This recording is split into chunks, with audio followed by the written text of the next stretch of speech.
Kaya ang mga pagpigil sa amin sa baha, nasinsira.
Ano po yung ginagawa niyo dun po sa mga nakakolekta niyo pong basura? Nakukolekta naming basura. Opo. Ano po yung, saan niyo po sila dinadala pag nakolekta niyo na po? Sa doon kasi sa amin, sa tinitirhan namin, meron dong araw talaga ng collection every Friday. So every Friday lang kami naglalabas ng basura. Paano niyo po kinukuha yung mga basura? Need po ba yung separate po ng mga tao po? Oo. Gawa ng ang LGU ay merong in-implement na gano'n na kailangan ay segregated. Ang basura, biodegradable, non-biodegradable, at saka yung mga recyclable. So yun, dinedegradable. Paano naman po pag hindi po sineparate po yung basura? Ano pong gagawin po dun sa mga basura pong yun? Kasi as far as I know, pag hindi segregated yung basura, hindi kinukuha minsan ng collector ng mga truck.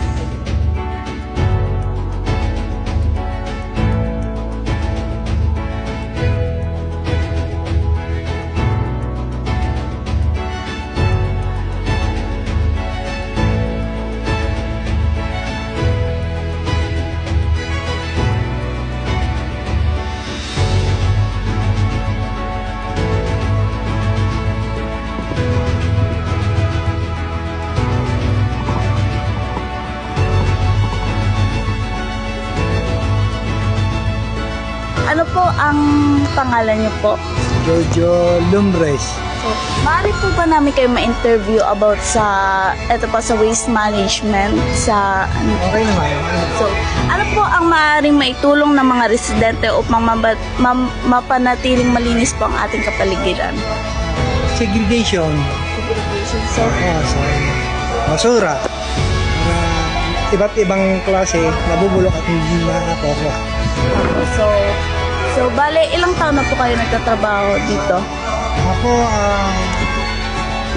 time pa ni Mayor Oka nandito na. At ako si Mayor Sabili, hindi ako nakakuha. Tapos pumasok ni Mayor Eric yun. Bale, 3 years. Okay, tagal na. So, bale, kayo po yung mga nag-aayos ng mga basura dito, mga nadating po. Oo, ako nagpapakuha kung saan ilalagay, kung saan kukuha na. Ano po yun? Pagdating po ng basura dito, ano po yun? Diretso na po nila ilalagay dito? Or kayo po mismo yung naghihiwalay ng bawat basura sa, halimbawa po, sa mga non-biodegradable, degradable, sa mga nabubulok po, sa ganun po.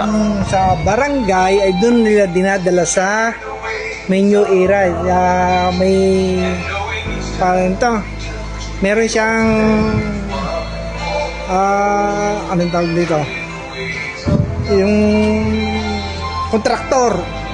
Mayroon siyang, doon lahat dinadala ng barangay ang basura na tinatapon naman sa bawang. Dito, yung mga na katulad yung mga kahoy, mga tarpaulin, gulay, aming ginigiling dito. Ginagawa naman namin pataba. Ganun. So, sa inyo po nang gagaling lahat po ng pataba na pwede pong ano po yun, pinamimigay nyo po or binebenta po? Yes, pinamimigay namin. Katulad niyang gulay sa palengke, ginigiling namin yan. Diyan nalabas dito. Bago yung mga tarpaulin, ginigiling naman namin, ginagawa naman namin bricks. Sige po. So ano po, sa inyong palagay po, paano siya makakatulong o mapapabuti po yung waste management nitong ginagawa nito? Ano? Kung paano po makakatulong o paano magiging mapapabuti sa mga nakakarami Na ang Mabawasan po. ang basura. Ay katulad nga niya, sisegregate mo nga para hindi masyadong nakahiwalay ang nabubulok at di nabubulok. Ang plastic, bawal namang sunugin. Dito sa Lipa, bawal yan sunugin. Sa waste management po. Then, ano pong namin katanungan dito? Ano po kasalukuyan po sistema po ng pamamahala pagdating naman po sa basura po? Para pagdating po sa basura, ang pinatutupad po namin, kailangan pong ibukod ang mga nabubulok at di nabubulok. Sa pangano naman pong katanungan, paano niyo po hinaharap ang problema natin sa plastic? Ang plastic po talaga pinagbabawal na sa ngayon. Ang basura po yung nasa plastic, hindi na po tinatanggap na nagahan. Kailangan po natin nakaseparate sa sako. Pangatlo naman po, ano pong programa niyo po para po maipayon po sa mga mamamayan po yung pagdating naman po sa waste segregation? Ina-announce namin na pagbubod po din ang mga ang basura, ang nabubulok, binabubulok, at yung mga plastic bottle ay pabibili. Yung nabubulok, ibabon sa lupa at nagiging pataba.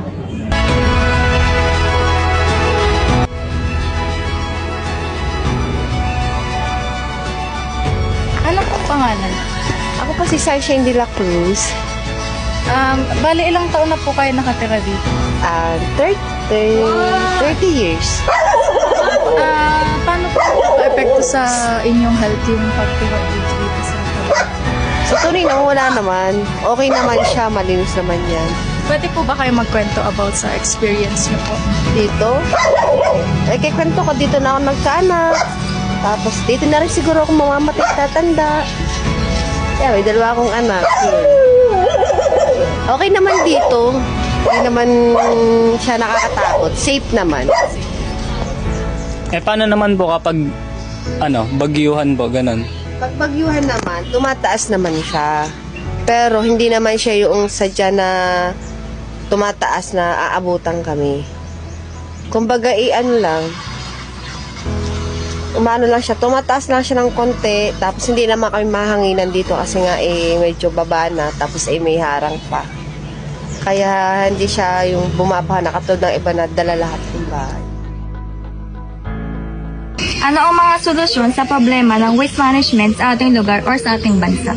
Ang solusyon ko para sa akin ay i-educate ang bawat isa, lalo na mga bata, mga batang musmus pa lang, na turuan na silang magtapon, mag-segregate ng mga basura sa nabubulok, sa hindi, sa nare-recycle.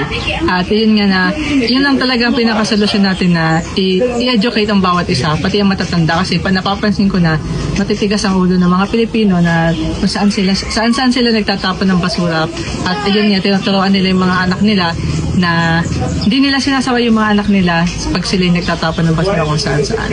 Yun lang yung salta ko. Una dapat maging responsable tayong mahal sa lugar para maging malinis. Tapos sunod doon, dapat may mga malapit kita na basurahan doon para hindi naman kung may kalat tayo hindi kung saan pupunta, nalalagyan natin sa tamang basurahan. Tapos pangatlo, maganda rin siguro magkaroon ng mga karatula na nangihikayat ng tamang pagkakapon ng basura. Pero yung mga karatula yun, dapat yung mga matitibay din na hindi isa sa mga salita.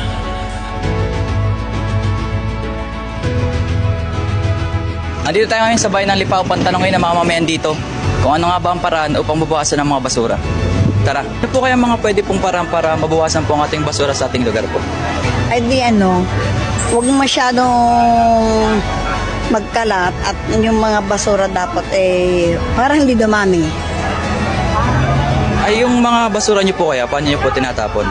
Merong nagpipick up tuwing hapon, Poraklak. Merong mga magbabasurero dito na gobyerno nakuha sa aming mga basura. Tanong ko lang po, ano po kaya yung magandang paraan para mabawasan yung basura dito sa ating lugar?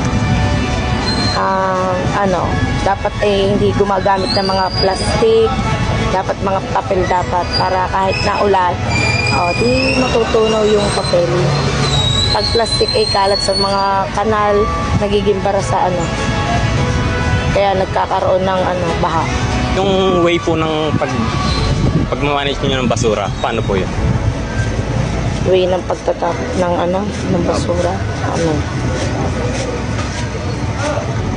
nagamit mo din ng basurahan, ng mga sasako, ganun. Biodegradable, kinocompose yan, decompose. Tapos, yung mga bottle, i-recycle mo.